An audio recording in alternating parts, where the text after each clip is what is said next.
বুধবার মালদায় তুলকালাম গ্রেপ্তার মিম নেতা মোফাক্কিরুল ইসলাম সহ বেশ কয়েকজনের এই ইস্যুতেই ভোটের হাওয়া গরম।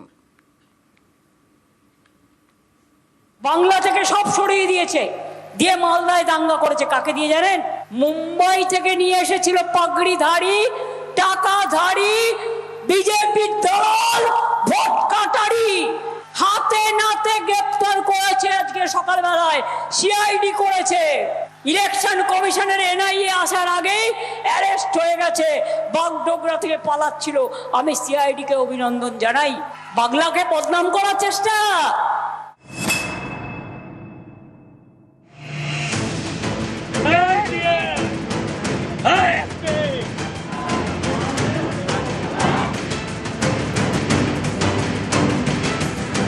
বুধবার মালদায় ধুন্ধুমার, নামবাদের প্রতিবাদে বিক্ষোভ অবরোধ, সেই থেকে তুলকালাম। মোথাবাড়ি বিধানসভা আসনের মধ্যে পড়ে কালিয়াচক ২ নম্বর ব্লক। বুধবার এই বিডিও অফিসের সামনে অবরোধ হয়। অফিসে আটকে পড়েন এসআইআর এর কাজে নিযুক্ত 7 বিচারক। প্রায় 8 ঘন্টা আটকে থাকেন। পুলিশ ও কেন্দ্রীয় বাহিনী গিয়ে মাঝরাতে উদ্ধার করে। অভিযোগ, বিচারকদের উদ্ধার করে ফেরার সময় তাদের গাড়িতে ইট এবং বাঁশ দিয়ে হামলা চালানো হয়।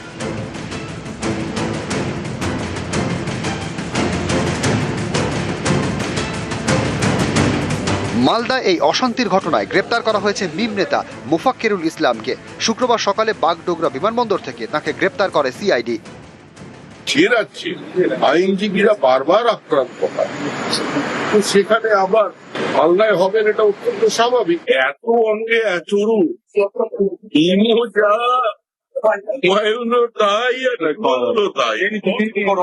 খেলা।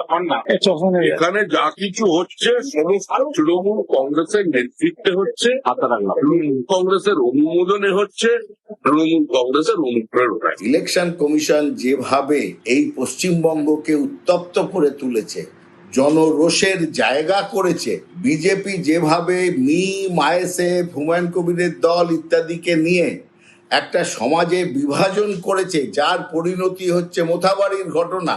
কেন জ্ঞানেশ কুমারকে এই তদন্তের আওতায় আনা হবে না? যে ভেতরের বৃহত্তর ষড়যন্ত্র, লার্জার কনস্পিরেসি, সেই অ্যাঙ্গেলে এনআইএ কে, জ্ঞানেশ কুমারকে তদন্তের আওতায় আনতে হবে।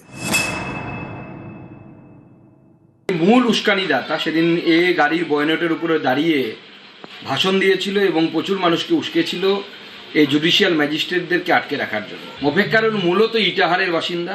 সেই ইটাহার থেকে তৃণমূল কংগ্রেসের বিধায়ক, তৃণমূল কংগ্রেসের মাইনরিটি মোর্চার প্রেসিডেন্ট, সেই ইটাহারেই বাড়ি।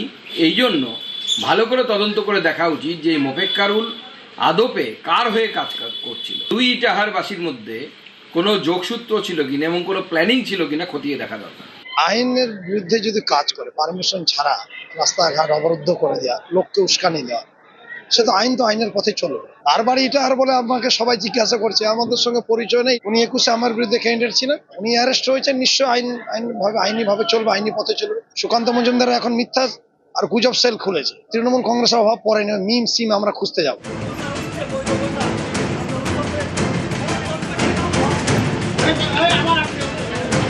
নিউজ 18 বাংলা।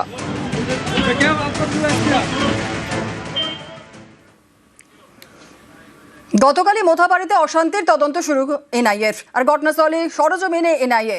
মোথাবাড়ি মোড়ে গাড়ি থেকে নেমে খোঁজ খবর ডিআইজির নেতৃত্বে মোথাবাড়িতে কেন্দ্রীয় এজেন্সির টিম। বিভিন্ন দলে ভাগ হয়ে পরিস্থিতির খোঁজ নেন তারা।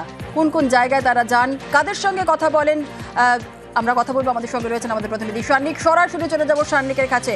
সান্নিক, বিভিন্ন দলে ভাগ হয়ে পরিস্থিতির খোঁজ নিয়েছেন এনআইএ টিম, এবং একটু জানার চেষ্টা করব যে কাদের সঙ্গে কথা বলেছিলেন এবং আজ সকালেই বা আজকে তাদের কি পরিকল্পনা রয়েছে।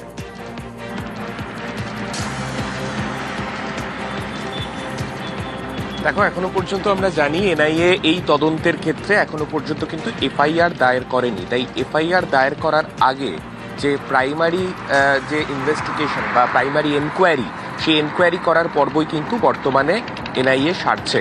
তার জন্য গতকাল বিকেলবেলা 4টের পরে যখন এনআইএ আধিকারিকরা মোথাবাড়িতে পৌঁছন, সেখানে গিয়ে তারা প্রথমে ঘটনাস্থল, অর্থাৎ যে বিডিও অফিসে এই সমস্ত ঘটনার সূত্রপাত, সেই বিডিও অফিসে যে ডিআইজি পদমর্যাদার যিনি আধিকারিক ছিলেন তিনি নিজে গিয়ে বসেন এবং তার যে টিম তিনি সেখান থেকেই ভাগ করে করে বিভিন্ন জায়গায় পাঠান। প্রথমত যে জায়গাগুলোতে ছোট ছোট আকারে অবরোধ হয়েছিল এবং যেখানকার সাধারণ মানুষদের মধ্যে সেদিন ক্ষোভ দেখা গিয়েছিল, সেই সমস্ত জায়গাতেও এনআইএ আধিকারিকদের একটি টিম যেমন যায়, পাশাপাশি মোথাবাড়ি থানা সেখানেও কিন্তু একটি টিমকে রাত অবধি রাখা হয়। মূলত যেটা এনআইএ আধিকারিকদের সূত্রে আমরা গতকাল জানতে পারছিলাম যে মূলত এই প্রাইমারি যে এনকোয়ারি চলছে, সেই এনকোয়ারিতে তারা জানার চেষ্টা করছিলেন যে এই গোটা ঘটনার সূত্রপাত হলো কখন, ঠিক কোন সময় থানার কাছে খবর গেল, এবং এই গোটা পর্বটা যখন চলছে কোন কোন প্রতিকূলতা যারা তদন্ত সেই সময় যারা আধিকারিকরা ছিলেন আইন শৃঙ্খলা পরিস্থিতি সামলানোর জন্য, তাদের কোন কোন ক্ষেত্রে বাধা পেতে হয়েছিল, যে কারণে অনেক রাত পর্যন্ত বিচার বিভাগীয় আধিকারিকদেরকে ওখান থেকে উদ্ধার করে আনা গেল না, অনেক মধ্যরাত অবধি কেন সময় অপেক্ষা করতে হলো, এই প্রশ্নগুলোর উত্তর কিন্তু একদম টাইম লাইন সাজিয়ে এনআইএ আধিকারিকরা খোঁজার চেষ্টা করছেন। এই সমস্ত কিছুর ভিত্তিতে তারা যে প্রাইমারি এনকোয়ারি রিপোর্ট তারা তৈরি করবেন, সেই রিপোর্ট তারা কলকাতাতে আইজি এনআইএ যিনি বসে রয়েছেন তার কাছে ইমিডিয়েটলি পাঠানোর পরে তারপরে কিন্তু এফআইআর করে অফিসিয়ালি এই গোটা তদন্ত প্রক্রিয়া এগিয়ে নিয়ে যাওয়ার পরিকল্পনা রয়েছে এনআইএ আধিকারিকদের। তবে আপাতত কালকে রাত্রি প্রায় 10:30 পর্যন্ত মোথাবাড়িতে এনআইএ আধিকারিকরা ছিলেন এবং সেখানে তারা তাদের তদন্তের খাতিরে যা যা তথ্য প্রমাণ কালেক্ট করার রয়েছে প্রাথমিকভাবে সেই কাজে কিন্তু তারা সেরেছেন। জুনেলা, ধন্যবাদ ঈশানী। নামবাদের প্রতিবাদ বুধবার মালদায় তুলকালাম। সুপ্রিম কোর্টের নির্দেশে এনআইএ কে তদন্তভার দিয়েছে কমিশনার, সেই মতোই কাজ শুরু করেছে এনআইএ। ভোটের বাংলা এ নিয়ে হাওয়া গরম।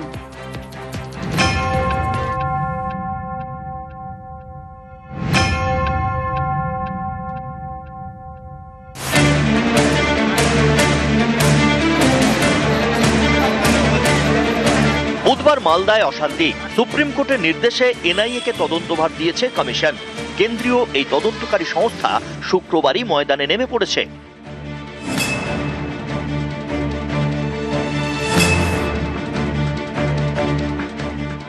মালদার মোথাবাড়ি বিধানসভা এলাকা, এখানকার কালিয়াচক 2 নম্বর ব্লক অফিসে বুধবার তুলকালাম হয়। এসআইআর নামবাদের প্রতিবাদে ঘন্টার পর ঘন্টা ঘেরাও করে রাখা হয় 7 বিচারককে। মাঝরাতে ফেরার সময়ে ভাঙচুর করা হয় তাদের গাড়ি। দীর্ঘক্ষণ জাতীয় সড়ক অবরুদ্ধ করে রাখা হয়। এই ঘটনায় কড়া সুপ্রিম কোর্ট বৃহস্পতিবার নির্দেশ দেয়। মালদার ঘটনার তদন্তভার সিবিআই অথবা এনআইএ কে দিতে হবে। কেন্দ্রীয় সংস্থা তদন্ত করে সরাসরি সুপ্রিম কোর্টে রিপোর্ট জমা দেবে।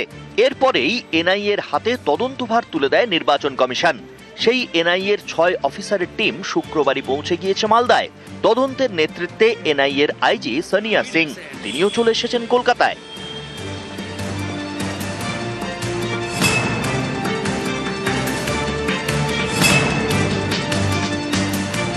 আজকে এখানে নিজে বিচারক এসে আক্রান্ত হচ্ছেন, তার সুরক্ষা নেই, তাহলে পশ্চিমবাংলায় বিচার ব্যবস্থার অবস্থা দেখুন আপনারা। তো আজকে বুঝতে পারছেন সুপ্রিম কোর্টও নির্বাচন কমিশনও এখানে হাইকোর্টেতে জজকে হিয়ারিং করতে দেয় না, তার এজলাসে ঢুকে শাউটিং করা হয়, ঘেরাও করা হয় জজকে। তো কি অবস্থা এখানে বাংলার লোকেরা আছে, আর কি করে শান্তিপূর্ণ নির্বাচন হবে? সমস্ত প্রি প্ল্যান্ড, শুধু তাই নয়, তদন্ত হোক, তাহলে পেছনে কে আছে সব জানা যাবে। এনআইএ তদন্ত করছে, তদন্ত করুক, যারা যারা ছিল ছবি আছে তারা বলবে।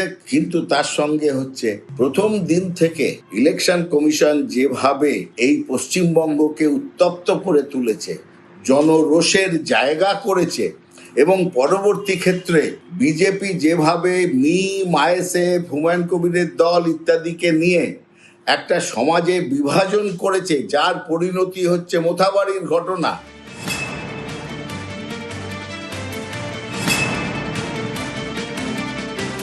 জাতীয় সড়ক কার নির্দেশে অবরুদ্ধ হয়েছে, কারা এই কাজ করেছে, কারা ভারতবর্ষের বিচার ব্যবস্থা এবং সংবিধানের উপর আঘাত এনেছে, বিচারকদের বন্দী করেছে, তারা কেউ ছাড় পাবে না।